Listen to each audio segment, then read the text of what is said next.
तो देहरादून में कृषि मंत्री ने निर्देश जारी किए हैं, जब विभाग के अधिकारियों के निर्देश दिए गए हैं कि मोटे अनाजों का उत्पादन बढ़ाना होगा। उत्पादन बढ़ाने के जल्द जो कार्य योजना है वो तैयार की जाएगी। कृषि मंत्री गणेश जोशी ने निर्देश जारी किए हैं विभाग के अधिकारियों को, मोटे अनाजों का उत्पादन बढ़ाया जाए। उत्तराखंड में उत्पादन बढ़ाने के जल्द जो कार्य योजना है वो भी तैयार की जाए। चलिए एक बार फिर रुक करते हैं संवाददाता सोनू की। और सोनू, जिस तरह से हमने देखा छत्तीसगढ़ से इसकी शुरुआत हुई थी, मिलेट्स को बढ़ावा दिया गया था, अब इसकी जो शुरुआत है, इसकी जो पहल है, उत्तराखंड में भी की जा रही है। देखिए, सरकार ये फोकस कर रही है, खासतौर से कृषि महकमा जो है कि जो उत्तराखंड में अधिक संख्या में, अधिक तादाद में जो मोटे अनाजों का उत्पादन हो सकता है और इसकी संभावनाएं काफी हैं, तो इसके लिए कार्य योजना बनाई जाए। आपने स्वयं भी इस बात का जिक्र किया कि हाल ही में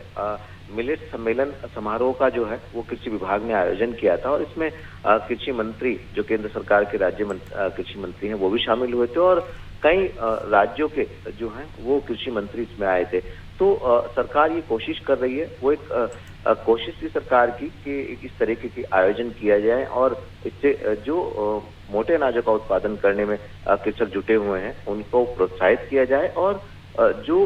दूसरे राज्यों के जो कृषि मंत्री हैं वहां तक एक संदेश भी पहुंचाया जाए इस समारोह के माध्यम से। तो अब एक बार फिर से अधिकारियों को अपडेट करते हुए ये दिशा निर्देश जो कृषि मंत्री उनके स्तर से जारी किए गए हैं कि जो मोटे अनाज हैं खास तौर पर इनके लिए ठोस कार्य योजना बनाई जाए, इनका उत्पादन कैसे बढ़ाया जा सकता है इस पर कार्य किया जाए और जो किसान हैं जो मोटे अनाज के उत्पादन से जुड़े हुए हैं उनको कैसे प्रोत्साहित किया जाए। तो ये विभाग के स्तर पे कोशिश है। अब ये कार्य योजना जब बन जाएगी, इसका प्रारूप क्या होगा, किन पहलों को इसमें समायोजित किया गया है और उसके बाद ये देखना होगा कि इन दिशा निर्देशों को अधिकारी आखिर कितनी गंभीरता से इनका अनुपालन करेंगे और इसका फायदा जो आने वाले समय में उत्तराखंड के लोगों के साथ साथ देश के लोगों को मिल पाएगा। बिल्कुल सोनू, जिस तरह से आपने जानकारी दी कि इसका फ़ायदा उत्तराखंड को मिल पाएगा, वहाँ की जनता को मिल पाएगा, लेकिन सवाल ये भी है कि मोटे अनाजों के उत्पादन बढ़ाने के निर्देश तो विभागीय अधिकारियों को दिए गए, लेकिन इसके साथ साथ किसानों को भी ये समझना होगा कि इसका उत्पादन बढ़ाने से जो उनकी आय है वो दोगुनी भी होगी। देखिए, किसान जो है वो कहीं ना कहीं खास तौर से किसानों का जो मोह है वो खेती से भंग हो रहा है और लिहाजा अगर हम उत्तराखंड की बात करें और पर्वतीय क्षेत्रों की बात करें तो काफी बड़ा ऐसा भूभाग है जो असिंचित है, जो वर्षा आधारित सिंचाई पर निर्भर करता है और जो मैदानी क्षेत्र है यहाँ पर तो साधन, लेकिन पर्वतीय क्षेत्रों में सिंचाई के साधन नहीं है। ऐसे में मोटे अनाज की अपार संभावनाएं इसको बढ़ाने की और इसके उत्पादन को बढ़ाने की कोशिश तो कर रही है, इसकी ब्रांडिंग करने की भी कोशिश राज्य सरकार कर रही है। लेकिन जैसा आपने स्वयं भी कहा कि जो किसान है कहीं ना कहीं उनको प्रोत्साहित करने की बात तो कर रहे हैं, लेकिन किसानों को भी इन मोटे अनाजों के वाजिब दाम मिले, इस पर भी फोकस करना होगा और इनको इन मोटे अनाजों के उत्पादन के बाद एक उचित प्लेटफॉर्म इनको दाम का एक स्थापित विभाग करे। तो ये तमाम ऐसे पहलू हैं जो आने वाले समय में देखने होंगे कि किसान कैसे प्रोत्साहित हो पाएंगे और जो उत्पाद ये करेंगे कहीं ना कहीं मोटे अनाजों का जो उत्पादन होगा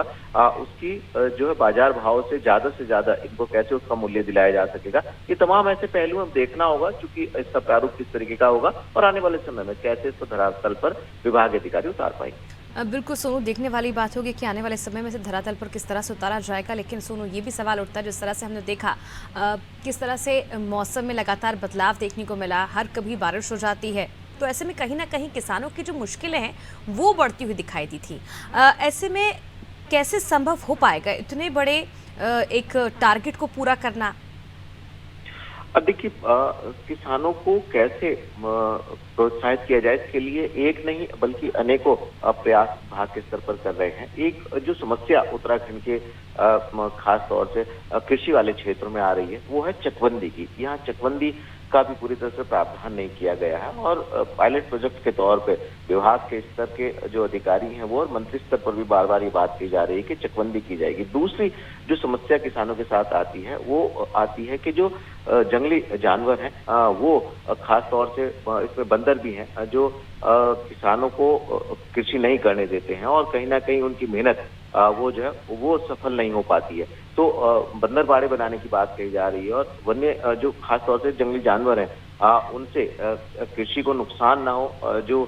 किसान मेहनत करके अपनी उपज को के अच्छे दाम प्राप्त करने का सपना संजो रहे होते हैं, उनके वो सपने धराशायी ना हो। और ये तमाम कोशिशें हैं विभाग के स्तर पर की जा रही हैं, लेकिन यही देखना होगा कि प्रयास